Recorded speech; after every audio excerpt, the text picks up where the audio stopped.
Shikues të nderuar, përshëndetje, por I takojmë edhe sot me gjurmët për të ndalur tek një temë shumë e bukur për të gjithë besimtarët musliman. Jemi në prag, na ndan vetëm më pak se një muaj nga muaji I shenjtë I Ramazanit, një muaj që sjell me vete paqe, reflektim dhe mirësi mbi të gjitha.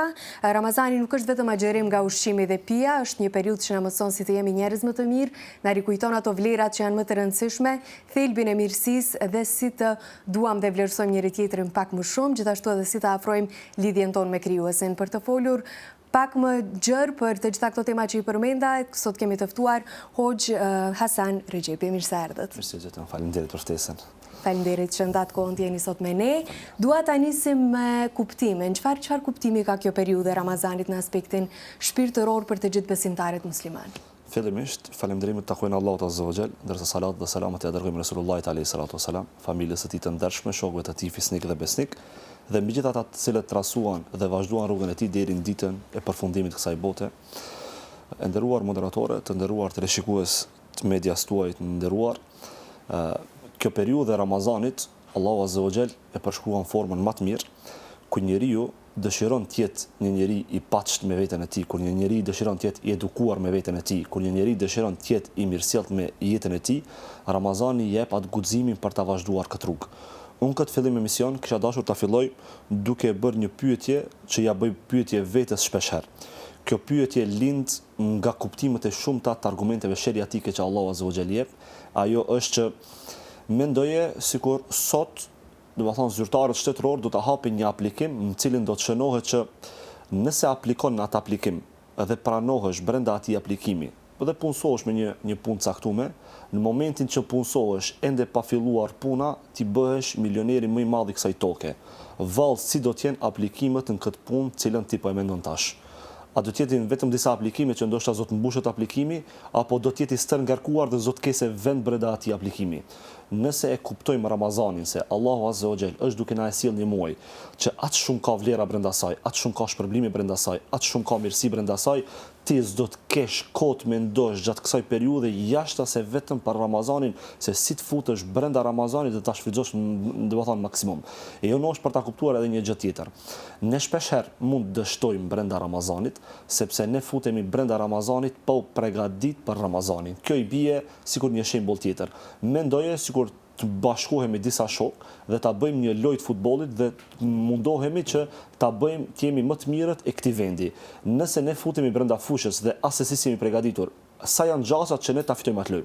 Gjasat janë minimale pothuajse hiç. E jona është se duhet ta kuptojmë çdo herë se para se të vijë muaji I Ramazanit, besimtari është I obliguar të mendon për mirësitë e Ramazanit. Duke menduar për mirësitë e Ramazanit, ti jashton vetes motivin për të punuar për Ramazanin, duke punuar ti për Ramazanin, ende pa ardhur Ramazani, ti vetëm se e ke kryer misionin para se të hysh në Ramazan. E kur ti hysh në Ramazan, nuk duhet të jetë poenta jote që ta kuptosh Ramazanin se vetëm ti lan gjunahet. Nuk është poenta qëllimi kryesor I Ramazanit se ne duhet të jemi prej atyre të cilët na falin neve mëkatet. Poenta dhe qëllimi kryesor I Ramazanit duhet të jetë që ti të ngritesh në xhenetet e larta të Allahut Azza wa Jall. Andaj ky kuptim I Ramazanit, kur e merr ti para se të hysh brenda Ramazanit, atëherë kupton se ti e ke kuptuar qëllimin final të Ramazanit. Ndërsa nëse hyn vetëm se të ka takuar koha brenda Ramazanit, atëherë ti e ke dështuar misionin. E ke dështuar se ti hy brenda, pastaj duket Ramazani I rënd, lodhesh brenda Ramazanit dhe nuk mund ta shohësh vazhdimisht. E nëse tani jemi një muaj para Ramazanit dhe mendojmë koncepti se çka është Ramazani, pse Zoti e zbriti Ramazanin, pse Zoti na I dha këto shpërblime në Ramazan dhe mundosh ta bindsh veten dhe ti bësh disa praktika që duhet ti bësh para Ramazanit, ta dish dhe ti jesh I bindur në Zotin dhe në veten se do të jesh njeri I suksesshëm. Do të thonë, kjo është ajo çështja që ne duhet ta kemi me Ramazanin. Nuk duhet të jetë çështje që ja erdhi Ramazani, nuk kam çfarë të bëj tjetër, po mundohem që vetëm të hyj brenda Ramazanit dhe ta kaloj se Zoti ma ka obliguar. Po gabim është kjo çështje. S'mund të kesh kësi çështje karshi një adhurimi që mendoni sikur është një ngjarje që tregon historinë islame për ta thjeshtuar ende më tepër. Kur Zoti dëshiroi të afrohet me Musain alayhi salatu wasalam, dëshiroi të afrohet Zoti me Musain, I tha o Musa, agjëro për mua. Zoti ja bëri vetëm obligim një pejgamberi dhe nuk ja bëri popullit të tij, popullit të Musait. E Musai kur agjeroi u afrua shumë me Zotin. Mendoj se është krenani sot që neve Zoti na e ka dhënë, jo vetëm profetit Muhammed, por ja ka dhënë edhe gjithë umetit të tij që ne ta agjerojmë dhe ta afrohemi te Zoti.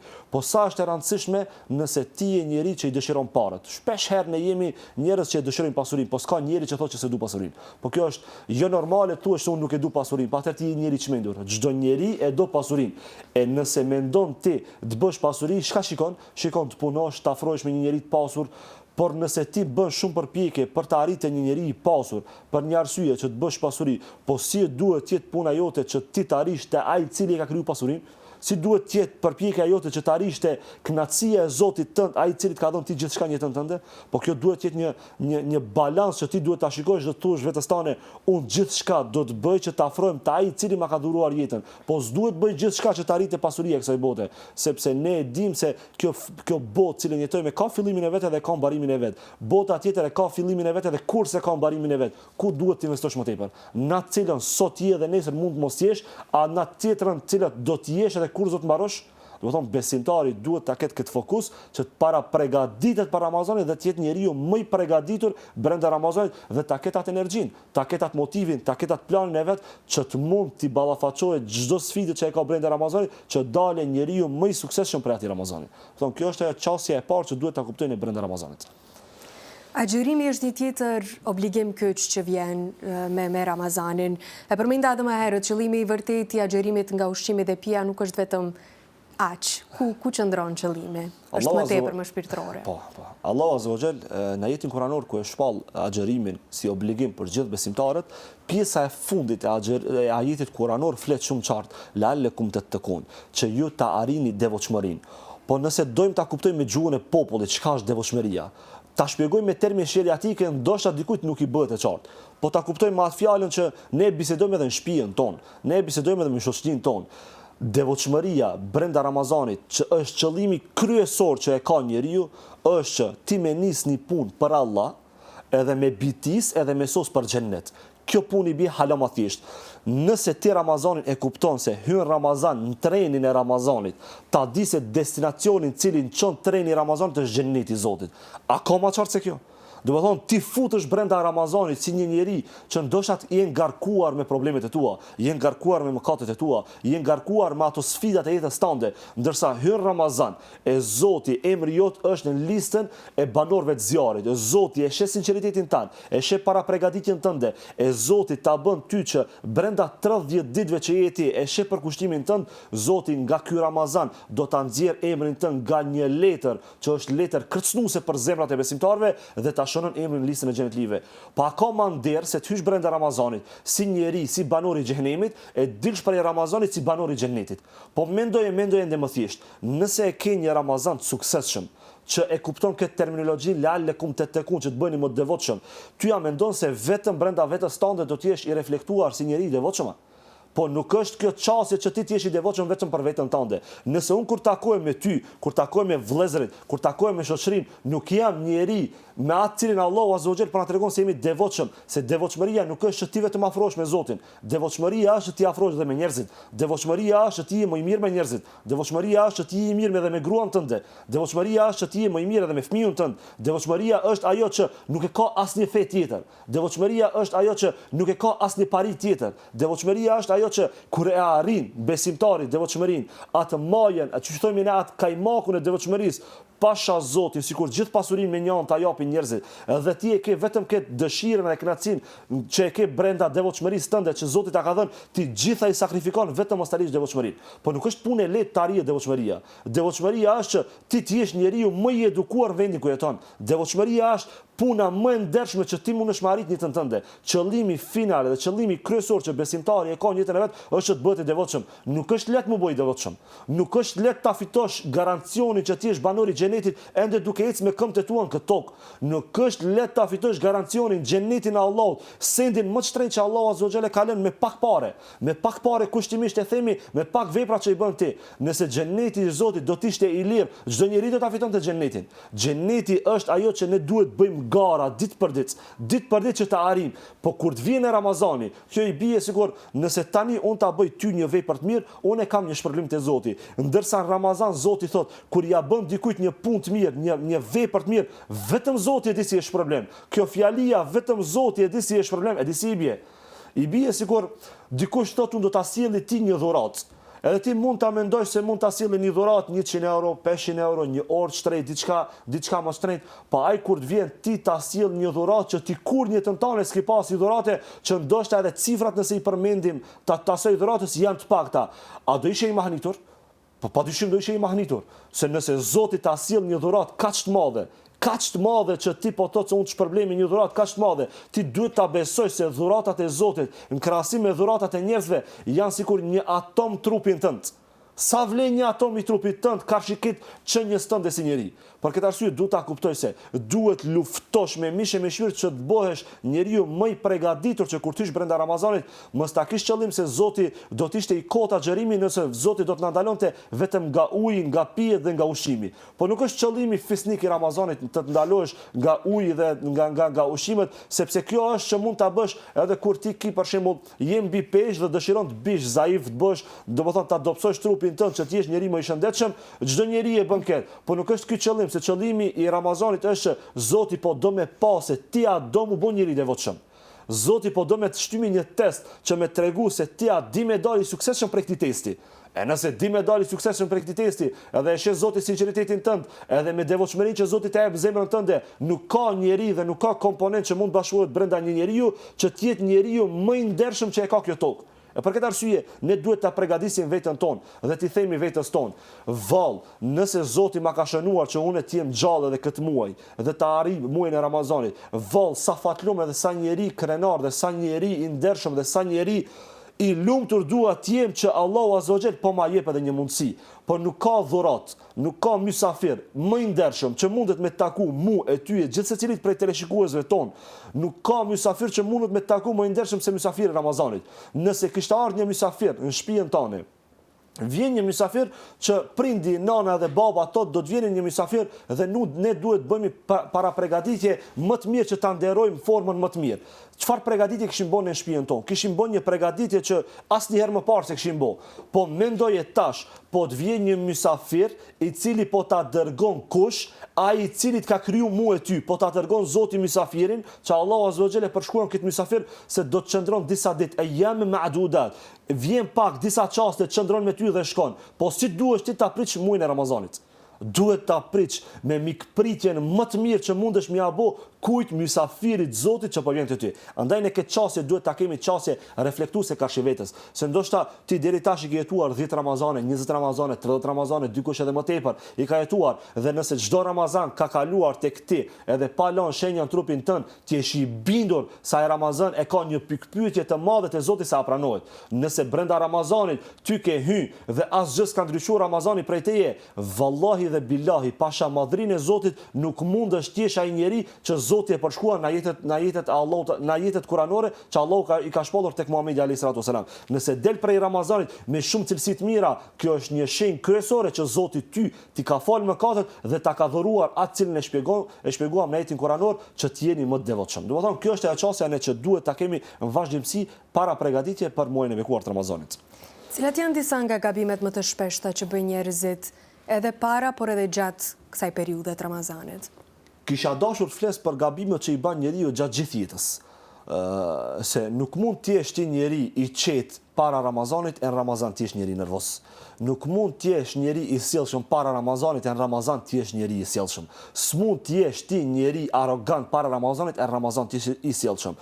Ne kemi që të kuptojmë brenda Ramazanit se çfarë mund ndryshojmë nga vetja. E para, gabimet më të shpeshta që i bën besimtari brenda muajit Ramazanit është që nëse agjërimi yt ty të bën njeri më të egër, ty të ban njeri më të nervozuar, ta di se që qaj agjerim, ai agjerim cilin një duke agjeruar, nuk është duke arritur kuptimin cilin Allah Azza wa Jall ta ka dhuruar. E dyta, nëse ti je njeri arrogant brenda Ramazanit dhe nuk je tolerant karshi njerëzve që i kin rrethin tënd, ta di se Ramazani nuk e ka arritur ende kuptimin tek brendësia jote. Nëse brenda vetës tënde ti je njeri që çdo herë kur dikush, se ne shpesh herë kuptojmë Ramazanin sikur që Ramazani vjen neve për të na ngurcuar jetën, po jo është gabim ta mendojmë se Ramazani vjen për të na ngurcuar jetën. Ramazani vjen për të na çliruar jetën, se zemra jonë dhe jeta jonë jashtë Ramazanit është e mbushur me ngarkesa të mëdha. Pse Allahu Azza wa Jall i thot Muhamedit alayhi salatu wasalam një hadith që duhet të jetë për neve piknisje e fuqishme për ta kuptuar se Ramazani është çlirim për jetën tonë. Hadithi pejgamberit alayhi salatu wasalam thot: në muajin e Ramazanit hapën dyert e xhenetit dhe mbilën dyert e xhenemit dhe prangosën shejtanët. Kjo e treta neve na intereson. Pse prangosën shejtanët brenda Ramazanit? Pse prangosën? Zoti po do me të thonë, o ti robi im, cilit kam krijuar me duart e mia. Allahu Ademin a.s. e krijoi me duart e veta dhe kjo është shenjë që Zoti na ka krijuar neve me duart e veta. Nëse Zoti ta thotë që janë prangos shejtanët brenda muajit bekuar të Ramazanit, kjo është një shenjë shumë interesante për ta kuptuar jetën tonë. Zoti po thotë, o ti i cili të kam fut në Ramazan, mendoj kështu, ti kam hap dyert që të marrësh sa dush pasuri brenda një depo të madhe me pasuri dhe nuk të kam lënë asnjë pengesë brenda asaj depos. Nëse ty hyn në depo dhe shet gjithat pasuri dhe del pa asnjë tub me pare apo pa asnjë pasuri cilën është brenda asaj, ti ai je njeri mençur apo je njeri çmendur? Po është normale që je njeri çmendur se Zoti ta ka hap ty derën me marr sa më shumë shpërblime dhe ti del pra asaj dere pa asnjë shpërblim. Zoti shembullin e shejtanëve ka bërë që brenda Ramazanit nuk e kiti asnjë pengesë në jetën tënde. Brenda Ramazanit është e çel terreni që ti të hysh në Ramazan dhe të luftosh që sa më shumë punë të mira të bësh. Pa ka shpërblim më të madh që të hysh brenda Ramazanit, që thot Allahu Azza wa Jall, brenda Ramazanit Allahu Azza wa Jall brenda 30 ditëve. Brenda 30 ditëve dhe 30 natëve të Ramazanit Zoti e bën një plan dhe thot: kush është ai i cili kërkon falje tek unë dhe kush është ai i cili kërkon mëshirën time që unë t'jap mëshirën time. Pa ka shpërblim më të madh që Zoti me të shpëtu nga kjo botë dhe nga bota tjetër. A ka shpërblim më të madh se kjo? Po s'mundesh me arrit shpërblim më të madh se ta fitosh edhe këtë botë edhe botën tjetër. Për këtë arsye, ne s'duhet diskutojmë për pengesat dhe gabimet që mund t'i bëjmë Ramazan. Ne duhet bisedojmë vetëm për pikat që na afrojmë tek Zoti, se pengesa dhe gabime mund bisedosh edhe ti edhe unë që mund t'i bëj brenda Ramazanit, po nuk duhet jetë fokusi çfarë gabime bëjmë. Duhet jetë fokusi se çfarë të mira bëjmë Ramazan. Duhet ta tërheqim veten prej gabimeve tona. Bën gabim po, pendohu sinqerisht Allahu Azza wa Jall ta pranon pendimin. Për këtë arsye, nuk duhet brenda Ramazanit ti jesh njeri i cili bën potere në shtëpinë tënde. Nëse ti brenda shtëpisë tënde, mendoj edhe këtë çështje tjetër. Nëse ti para Ramazanit brenda shtëpisë tënde je njeri i qetë dhe një njeri i ndershëm, dhe kur hyn Ramazani, ti brenda shtëpisë tënde, shkaku që ti ndoshta nuk ha edhe nuk pi, bëhesh njeri i egër me bashkëshortën tënde, bëhesh njeri i egër me fëmijën tënd, bëhesh njeri i egër me shoqërinë tënde, me prindërit e tu, pasha madhrinë e Zotit nuk e ka arrit qëllimin që Allahu Azza wa Jall ta ka shpallur ty për të arritur brenda Ramazanit. Nëse ti si njeri brenda jetës tënde del i agjerueshëm, del në rrugëve tua dhe shikon që njerëzit nuk dëshirojnë të shikojnë prej nervozës tënde, më mirë prish agjerimin tënd, më mirë pi ujë ha ushqim se sa ti je i dëmshëm brenda Ramazanit. Domethënë, gabimet e tona ne duhet t'i menjanojmë dhe duhet ta kemi çastë vetëm punë të mira të bëjmë Ramazan. Mos ta mendojmë se mund të bëjmë gabime, se kur ta mendosh se kjo është sikur një ngjarje, nëse hyj brenda një lojë të futbollit dhe mendon se do të bësh gabime, po nuk mendon fokusin që t'japësh golla, atëherë ti do të bësh gabime, se njeriu e paraprin intuita e tij. Nëse mendon se do t'i bësh disa gabime, intuita do të cilëti disa gabime. Mendoj se brenda Ramazanit asnjë gabim s'do ta bësh dhe do të bësh vetëm vepra të mira. Edhe me këtë arsye ne mund ta kuptojmë më qartë se brenda Ramazanit do të bëjmë më tepër punë të mira sesa bëjmë më tepër punë të këqija. Kjo është ajo çështja që do ta kemi pa. Do të shkëputemi shumë shkurt për një hapësirë publicitare dhe rikthehemi përsëri në studio për të vazhduar me bisedën tonë të bukur. U rikthyem përsëri në studio, do të ndalemi tani te pjesa që përmendëm vazhdimisht, ajo para përgatitja para muajit të shenjtë të Ramazanit, cilat janë disa veprime të rëndësishme apo rituale ose praktika që duhet i kemi parasysh si para përgatitje para fillimit të këtij muaji të shenjtë.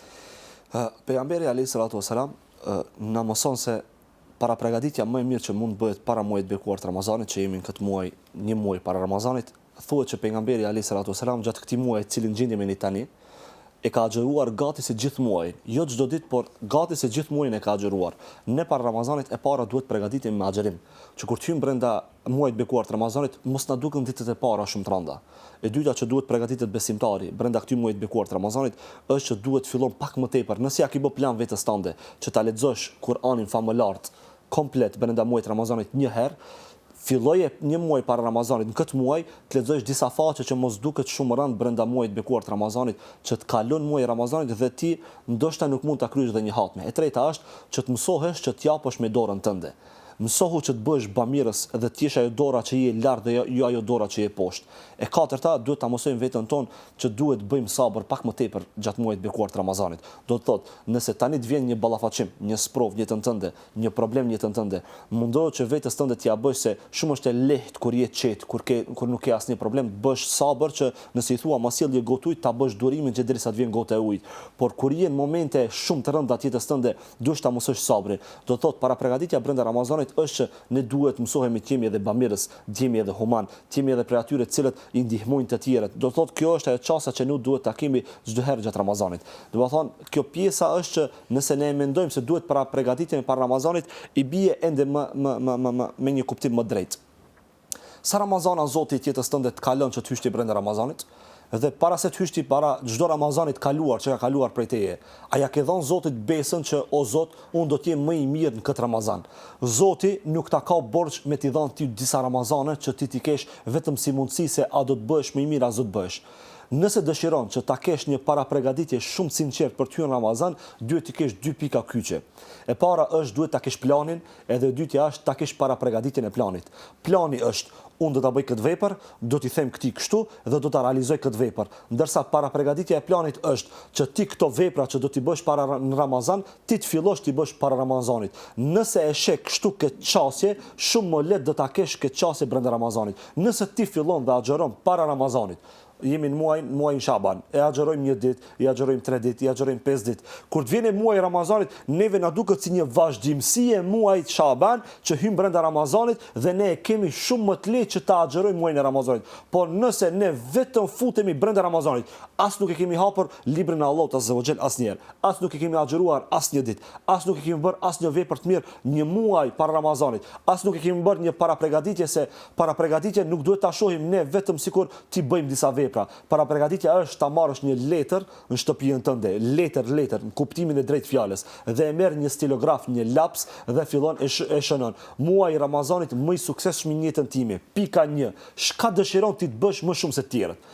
Unë dua të bëhem njeriu më i sjellshëm në lagjën time. Pik. Do të luftosh brenda Ramazanit edhe para Ramazanit që të bëhesh njeriu më i sjellshëm. 2. Do të thuash në letrën tënde, unë do të jem mikpritësi më i madh i mysafirëve brenda shtëpisë time. Pik. E ban tretën pik.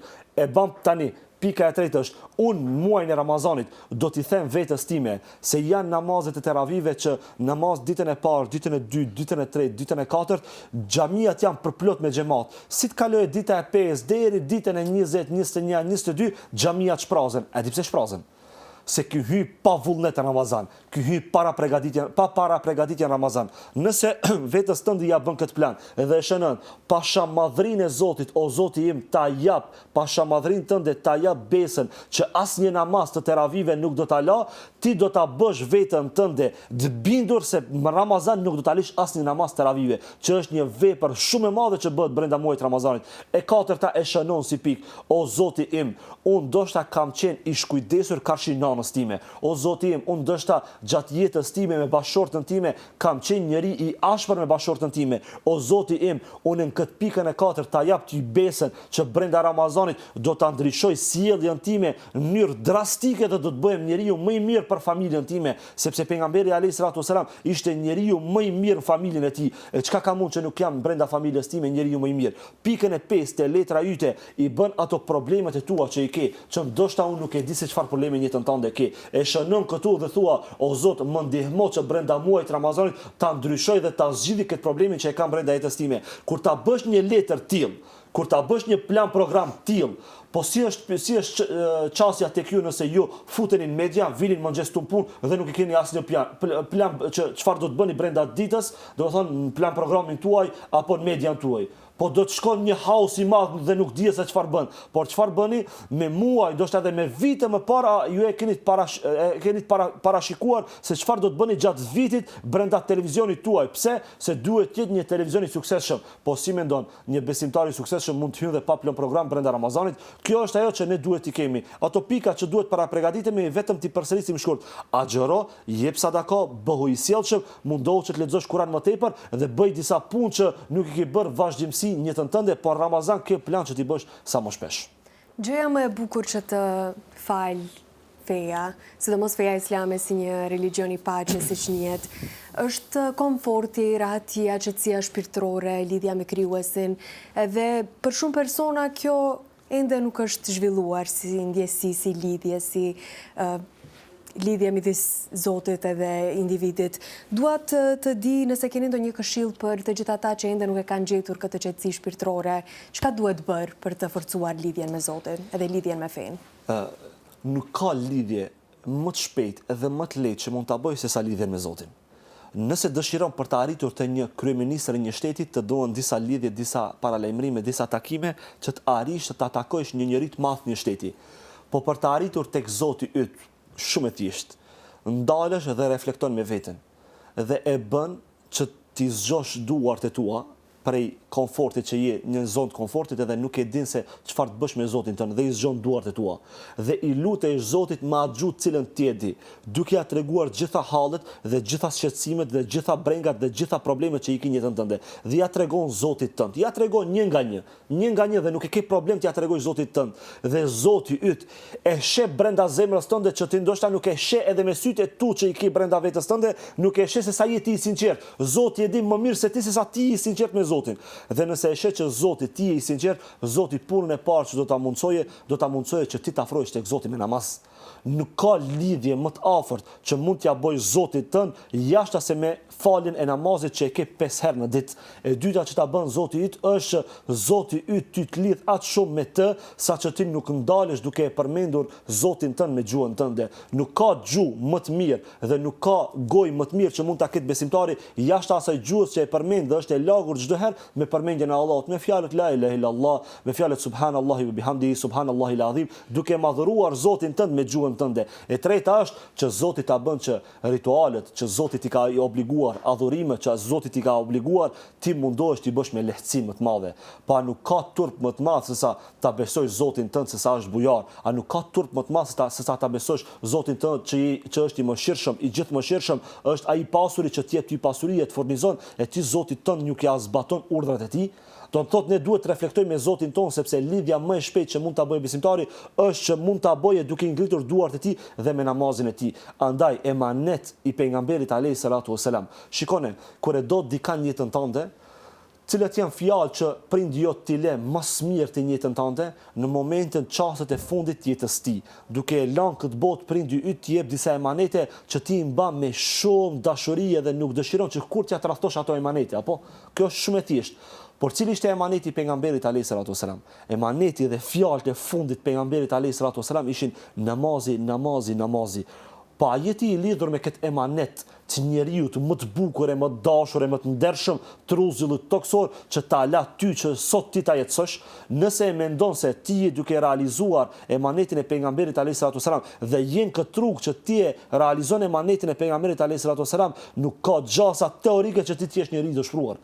Nuk ka shanca teorike që ti jesh njeri pesimist e ti i fal 5 kohë namazit. Nuk ka shanca teorike që ti jesh i lidhur me Zotin tënd, sikur një zinxhir që nuk mund ta kputësh asnjëherë, e jo sikur një fije që me një dorë mund ta kputësh. Nëse je i lidhur sikur me një zinxhir, s'mund të jesh njeri që ke një dëshpërim brenda vetes tënde. Për këtë arsye, ata të cilët nuk e falin namazin, ata të cilët nuk janë të lidhur me Zotin, le ta realizojnë një lutje të sinqertë me Zotin dhe duke e pas Zotin sinqeritetin e tyre, do t'u mundson që ta bëjnë faljen e namazit. E kur të falesh 5 kohë namaz, jetën e ke shumë më të lumtur, shumë më të qetë, shumë më optimiste dhe asnjëherë nuk do të jesh njeri në depresion dhe njeri pesimist. Do thotë, lidhja më shpejt që mund ta bësh me Zotin është lidhja që ti e bën duke u lutur dhe duke e bërë namazin, që Allahu Azza wa Jall ta ka obliguar dhe ke borxh në jetën tënde që të falësh 5 herë brenda ditës. Solidariteti, humanizmi janë karakteristika që duhet të veçojnë se cilin musliman, besoj. Çfarë roli ka solidariteti, bamirësia në këtë periudhë dhe jo vetëm, për shkak se duhet jenë tipare që na karakterizojnë në përgjithësi. Pejgamberi alayhi salatu wasalam transmetohet se ai ka qenë bujar gjatë çdo dite të vitit, por bujarinë e tij e ka shtuar brenda muajit bekuar të Ramazanit. Sot kishte borë në Shkup dhe gjithë e pam se çka është jetë pak më ftohtë.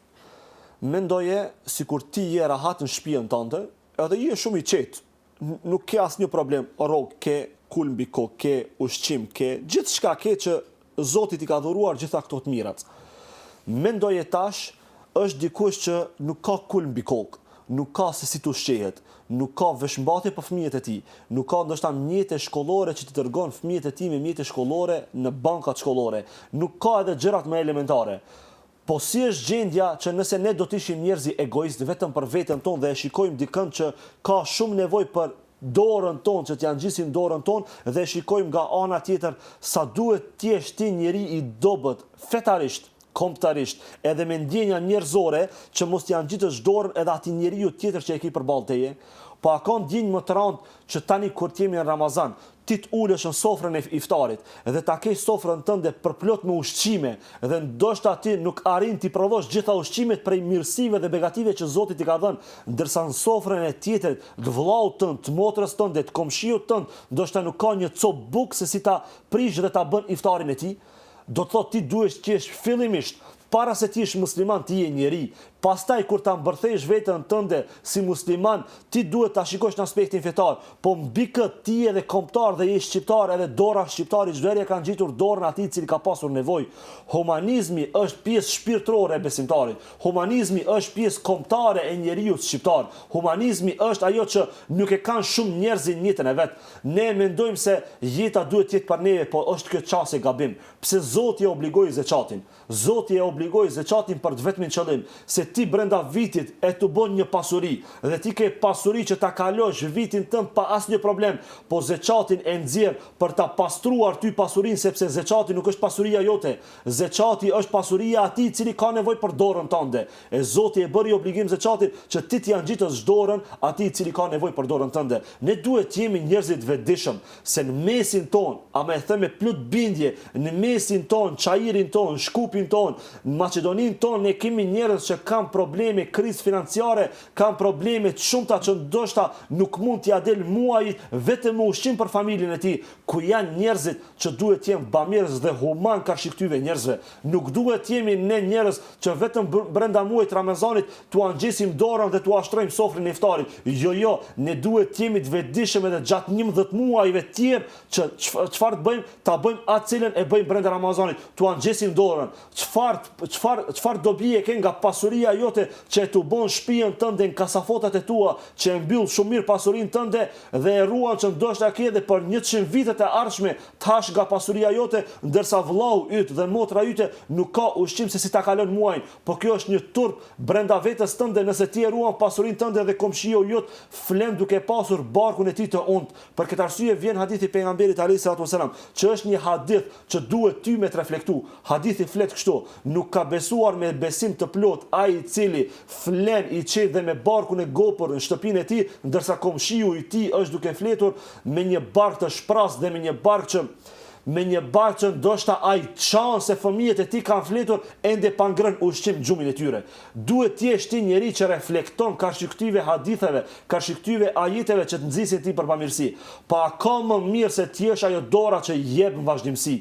Se duhet ta kuptosh edhe një çështje për te kësaj. Gjithçka që ruan ti në familjen tënde dhe në shtëpinë tënde, e ruan si pasuri dhe në momentin që e takon vdekjen, ajo pasuri ju takon atyre fëmijëve tu dhe ajo nuk vjen me ty në varr. A di çfarë mbetet me ty? Me ty mbetet ajo dora që ti e ke dhënë vazhdimsi. Pasha madhrinë e Allahut, atij i cili krijoi 7 katë qiell dhe tokën, gjithçka që mbetet me ty mbetet ajo që e ke dhënë për hir të Zotit. Jep për hir të Zotit tash para Ramazanit, ndërsa Ramazan bëhu bujar edhe më tepër ashtu siç u bënte pejgamberi alayhis salatu wasalam. Ne duhet të jemi njerëz që reflektojmë çdo herë karshi këtyre sprovave që ndoshta ti sot e sheh atë i cili ka nevojë, por mos haro, Zoti mund ta sjellë edhe ty varfrin kur ta sheh Zoti që ti je njeri egoist dhe në vazhdimsi ti nuk i ndihmon tjerët, Zoti mund ta bën nga një gjendje që ti je njeri shumë i pasur, ta bën që të bëhesh shumë i varfër për t'treguar se duhet të jesh njeri që duhet t'japësh. Andaj dora jon duhet të jep dorë që jep në vazhdimsi. Kjo është ai motivi që ne duhet ta marrim çdo herë në jetën tonë. Shumë e bukur kjo. Do të shkëputemi edhe një herë për një hapësirë të shkurtër publicitare dhe rikthehemi përsëri në studio. Po rikthyem përsëri në studio për të vazhduar me diskutimin ton. Tani dua të ndalemi tek një temë që na prek të gjithëve. Ne jetojmë në një jetë shumë dinamike me plot stres, sidomos gjatë këtyre viteve të fundit ka ndryshuar disi ritmi i jetës. Si ta ruajmë qetësinë edhe durimin, edhe si të mbajmë një ritëm më të qetë në periudhën e Ramazanit kur kemi një dinamik të tillë? Adhurimet e Zotit çdo herë njeriu e mbajnë të qetë. Nëse je i përpikt në adhurimet e tua, do të njesh njeri i qetë. Kjo është e shënuar me shkronja të Arit, se nëse ti je i përpikt brenda adhurimit Zotit, brenda Ramazanit je i përpikt që ta xhosh Ramazanin pas një gabim. I fal namazet e Zotit, lexon fjalën e Allahut Azza wa Jall. I bën disa punë që nuk i bën njerëzit të tjerë, e fal namazin e teravive, i gostit mysafirët, kjo të bën ti njeri më të durueshëm. A di çfarë mund të bën edhe më të durueshëm? Kur e mendon se nëse ti je njeri i durueshëm, Zoti në thot Kur'an, Zoti thot decidivisht në Kur'an, me një ajet kuranor që unë i shpërblej me shpërblime që askush nuk e di, ata të cilët agjerojnë, ata të cilët bëjnë durim me një durim të bukur. Fasbir sabran jamila, bëj durim me një durim të bukur. Çfarë është durimi i bukur? A je munduar ndonjëherë ta pyesësh veten çfarë është bësh durim të bukur? Nuk është e lehtë bëhet durimi i bukur. Durimi i bukur është që kur të vjen ndonjë sprov në jetën tënde dhe ti e ke mundësinë ti bësh t'ia kthesh me 10 herë më keq, ti çfarë bën? E shty brenda vetes tënde mllëfin dhe bëhesh njeri më i durueshëm. Duke e menduar shpërblimin e Allahut Azza wa Jall, njeriu bëhet njeri më i durueshëm. Do të thotë ky është definicioni që nëse dëshiron të bëhesh njeri i durueshëm, mendoje shpërblimin e Allahut dhe dënimin e Allahut, cilin e dëshiron? E dëshiron zjarrin që Allah e ka krijuar apo xhenetin Allahu që i ka krijuar? I dëshiron xhenetet, po, bëj durim sepse vetëm durimi mund të fut ty më shpejt në xhenet. Ose një shembull tjetër, këtu është xheneti e Allahut, këtu është jeta jote, këtu është vdekja jote. Me punët e tua ti nuk mund të hysh në xhenet. Allahu Azza wa Jall ta dërgon një sprov dhe ti bën durim. Këtu është xheneti, Allahu me durimin që e bën dhe me adhurimin ndaj Allahut ta kalon vdekjen tënde dhe të fut në xhenetin e Allahut Azza wa Jall. Durimi është pjesa më e bukur që besimtari ka në jetën e tij. Një njeri i mos durueshëm, nëse burri ka shi gruas ti nuk është i durueshëm, ajo grua nuk do ta don burrin e tij. Nëse një fëmijë nuk është i durueshëm ka shi babës dhe nanës së tij, ai babë dhe ajo nanë nuk do ta kenë shumë për qefi edhe fëmijën e tij. Nëse një njeri nuk është i durueshëm ka shi shokut të tij, shoku i tij nuk do të çndron më me ty sepse ti je njeri i padurueshëm. Ndërsa nëse është e kundërta, je i durueshëm, je i moralshëm, je i butë, çdo kush dëshiron do të jetë brenda teje dhe çdo kush dëshiron që të jetë afër teje. Andaj bëhu prej atyre cilët janë njerëz të durueshëm sepse vetëm me durimin që e ke brenda vetes tënde e zbukuron jetën tënde dhe e zbukuron ardhmërinë tënde dhe fundja e zbukuron edhe xhenetin tënd. Familja dhe shoqëria janë një pjesë tjetër shumë e rëndësishme e kësaj periudhe për shkak se na rikujton se pavarësisht kësaj dinamike në të cilën jetojmë, lidhjet farefisnore, lidhjet shoqërore janë të rëndësishme dhe disi na bën së bashku kjo periudhë. Sa ndihmon në forcimin e këtyre lidhjeve Ramazani si periudhë? Nuk ka gjë që e forcon lidhjen e besimtarit më fort me familjen e tij dhe me farefisin e tij se sa Ramazani. Pejgamberi alayhis salatu wasalam thotë, kjo është motiv për t'i ftuar mysafirët që të vinë në shtëpinë tënde të hajnë iftar. Pejgamberi alayhis salatu wasalam thotë, nëse vjen dikush dhe e fton dikant dhe vjen në shtëpinë tënde dhe ha ushqim nga ushqimi yt, bën iftar me ushqimin tënd, e ke shpërblimin e gjitha veprave të mira që i ka bën mysafiri yt, pa ju paksuar atij asgjë. A kemi nevojë për sevape? Pasha madhrinë e Allahut ne kemi nevojë për sevape më shumë sa nevojë për pasuri. Për këtë arsye, ne duhet ta kuptojmë se me shtrimin e iftarit për farefisin ton, ne çfarë bëjmë? E gëzojmë veten ton, e gëzojmë Zotin ton dhe fundja e gëzojmë bagazhin ton. Se njeri i mençur është ai njeri i cili i mbush kuferat e tij kur shkon te Zoti. Në pushim a shkon me kuferat mbushura me kuferat zbrazur. Nëse shkon me kuferat zbrazur, ti je njeri i çmendur. se duhen tesha, duhen materiale, duhen ushqime për rrugtimin tënd. Po si do të shkosh te Zoti pa kuferat mbushura? Për këtë arsye Ramazani ta shton ti kuferin tënd dhe nuk ka qef më të madh për besimtarin se sa kur hap iftar bashkërisht me familjen e tij dhe me farefisin e tij. Andaj Ramazani i afron familjet. Ramazani është reflektim mbi familjeve. Ndoshta në Ramazan ke ndonjë familjar që nuk i ke muhabetet mirë. Ke ndonjë familjar që ndoshta ta ka prishur gjatë vitit dhe e ke bërë plan që mos ta ftosh atë në Ramazan. Unë sot po të them, nëse dëshiron që ta zbutosh zemrën tënde dhe ta afrosh veten tënde me Zotin dhe ta gëzosh Zotin tënd i cili të ka krijuar ty, pash Zotin, thira atë cili nuk i ke muhabetet mirë me atë njeri, sepse kur ta ftosh dikën që nuk i ke muhabetet mirë në familjen tënde, ti ati i tregon vetëm me thirrjen tënde që unë ta kam falur dhe ai shpreh pendes dhe vjen tek ti dhe kështu mbahesh ti, sepse lidhja me lidhjet farefisnore, kush i mban lidhjet farefisnore në Ramazan dhe pas Ramazanit i mban lidhjet dhe me Zotin. Ai i cili i shkëput lidhjet farefisnore në këtë botë edhe në Ramazan edhe jashtë Ramazanit, shumë të lehtë i ka të shkëput edhe lidhjet me Allahun Azza wa Jall. Andaj lidhjet farefisnore kanë një pikë qendrese shumë të bukur që besimtarit jep një pasqyrë që brenda Ramazanit ne forcohemi e pas Ramazanit e vazhdojmë forcimin ton me familjen ton dhe me farefisin ton. Çfarë ndryshon te një besimtar pas një Ramazani të mirëjetuar?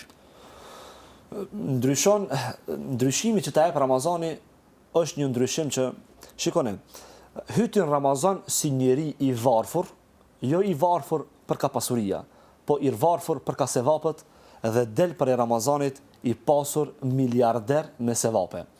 Nëse e shen këtë qasje, ti do të luftosh që të bëjsh sa më shumë sevape. Nëse para Ramazanit je njeri që nuk i but me rrethin tënd dhe Ramazanit ta moson butësin, kjo është përblimi që Ramazanit ta ka dhënë. Nëse para Ramazanit, kjo hy brenda Ramazanit, dhe ti ke qenë njeri që ke qenë gjunahçar i madh dhe Zoti vendos që ty gjunahat me t'i falë mëkatet e tua dhe del prej Ramazanit, i bie kjo që ti prej Ramazanit ke dalë si një besimtar që kamët e tua ecin në tokë ndërsa ti je duke e pritur vetëm vdekjen tënde që të shkosh në xhenetin e Allahut. Pa ka problem më të madh se xheneti i Allahut. Sikur të flasim për xhenetin këtu, pasha Zotin është një temë që të bën ty që ta dashurosh dinjin e Zotit më shumë se sa çfarë mund ta dashuron një njeri që është në pubertet, një vajzë tjetër apo një vajzë një djalë tjetër. Si janë ata kur dashurohen në fillimet e saj, një dashuri e flakt. Po dashuria që duhet ta kesh ti për Zotin tënd dhe adhurimet e Zotit tënd duhet t'i kalojnë gjitha dashuritë e kësaj bote. Pa ka dashuri më të madhe që ta fitosh xhenetin e Allahut tënd duke e dashur ti Zotin tënd. Zoti nuk kërkon shumë prej meje, prej teje. Zoti kërkon pak që duron shumë. Po ne ndonjëherë jemi aq koprac që Zotit nuk i japim edhe pak që Zotit na jep shumë. Andaj Zoti prej teje pak kërkon. Nuk është i rënd agjerimi, nuk është e rënd ajo që duhet ta bësh në Ramazan, sepse nëse pak ti bën Ramazan, Zoti pas Ramazanit jep shumë. Sa njeriu ka hyrë brenda Ramazanit, që ka qenë i varfër tash, i varfër me pasuri, e pas Ramazanit Zoti ja ka hap bereqetin. Pse? Sa Allahu Azza wa Jall i ka kërkuar pendim e me pendimin tënd Zoti ta ka hapur edhe derën e bereqetit dhe të rrezikut tënd. Këto janë shembuj që ne duhet i kemi vazhdimisht në jetën tonë, sepse shokët e pejgamberit alayhis salatu wasalam është një model që ne duhet ta kemi në jetën tonë. Çfarë bënin shokët e pejgamberit alayhis salatu wasalam para se të vinte Ramazani? 6 muaj para se të vinte Ramazani, ata përgatiteshin dhe para përgatiteshin që ta arrin Ramazanin. Dhe 6 muaj e lutnin Zotin, Allahumma ballighna Ramadan, o Zot na mundso që ta arrim muajin e Ramazanit. E çfarë bënin ato pas Ramazanit? 5 muaj tjerë pas Ramazanit, ata e lutshin Zotin me një lutje, o Zot na prano agjerimin e Ramazanit, sepse pranimi i agjërimit të Ramazanit baraz i bie që ti e ke fituar xhenetin e Allahut. Hajde ta fitojmë gjithë bashkërisht xhenetin e Allahut dhe ta bëjmë një para përgatitje për Ramazanin që kur të futemi brenda Ramazanit të jemi shumë fort përgatitur sepse është një çështje shumë interesante. A e besojmë unë dhe ti dhe gjithë njerëzit se në Ramazanin na ndryshon? A e besojmë? Ndoshta ndonjëherë besojmë dhe ndonjëherë se besojmë. Nëse e besojmë 100% që Ramazani na ndryshon, atëherë Ramazani ty ka me të ndryshu. Mendoje tash anën tjetër. Nëse ti je njeri shumë i smut, dhe dikush ta sjell një hap të vogël dhe thot merre pije këtë hapin sepse ky hap do ta shëron trupin tënd dhe këtë smujën tënde. Dhe ti thua, ky hap i vogël, kaq i vogël, këtë smujë kaq të madhe ka ma largu. Po, ky hap ka me ta shëru ti komplet smujën tënde. Nëse e hudh ti këtë hap, a e largon smujën? Se largon smujën. Nëse e pi hapin, a ta largon smujën? Ta largon smujën. Është shkaktar që Zoti me ta largu smujën. edhe Ramazanin, ti mund ta shikoj se disa ditë janë e janë ma'dudat, disa ditë caktuara, por nëse hyti brenda Ramazanit dhe je i përgatitur, këto 30 ditë mund ta vendosin gjithë jetën tënde mbas çfarë do të ndodhe, sepse Zoti natën e Kadrit, se brenda Ramazanit ne nuk folëm shumë për natët e shetat Ramazanit, nata e Kadrit është nata që njeriu ja ndryshon në mënyrë drastike jetën e tij. Nëse brenda muajit Ramazanit, natës Ramazanit, nëse brenda natës së Kadrit ti je njeri i cili je i përgatitur fuqimisht, brenda natës së Kadrit ti je njeri që i respekton gjithë njerëzit, e adhuron Zotin, i respekton familjen tënde, Zoti mund ta bën që brenda asaj nate me ta ndryshu jetën tënde prej nga e keqja ekstreme për ka e mira ekstreme. Hajde të reflektojmë ta ndryshojmë vetën tonë. Një natë e Ramazanit kushton sa gjithë natët e jetës që i ke jetën tënde. Një nata e Lejletul Kadrit është më e mirë se 1000 muaj, jo sa 1000 muaj. Gabim qasi është që të mendojmë se është më e mirë se 1000 muaj, po është sa 1 miliard muaj, sa triliona muaj, sa triliona vite është më e mirë një natë. E ti jesh i shkujdesur brenda Ramazanit, sepse ne ndonjëherë kemi disa probleme brenda Ramazanit që ndoshta e bëjmë edhe këtë pjesë të fundit që ne në Ramazan ndonjëherë nuk e shfrytëzojmë kohën atë sa duhet, sepse në Ramazan ne duhet jemi ta shfrytëzojmë kohën me një shfrytëzim optimal, se duke e shfrytëzuar ti kohën tënde, mos e lën Ramazan që telefoni yt me ta hub kohën tënde karshi disa adhurimeve që Zoti t'i ka dhënë, por ndale pak më tej për telefonin tënd brenda muajit Ramazanit dhe përkushtoju adhurimeve të Allahut, sepse duke u përkushtuar adhurimeve të Allahut, atje e ke shpërblimin e telefoni jot do mbetet edhe pas muajit Ramazanit. Ju falenderoj shumë për këtë bisedë shumë të bukur, shumë informative. Faleminderit për kohën që ndatë sot për ne. Zoti ju nderoft. Faleminderit edhe për juve.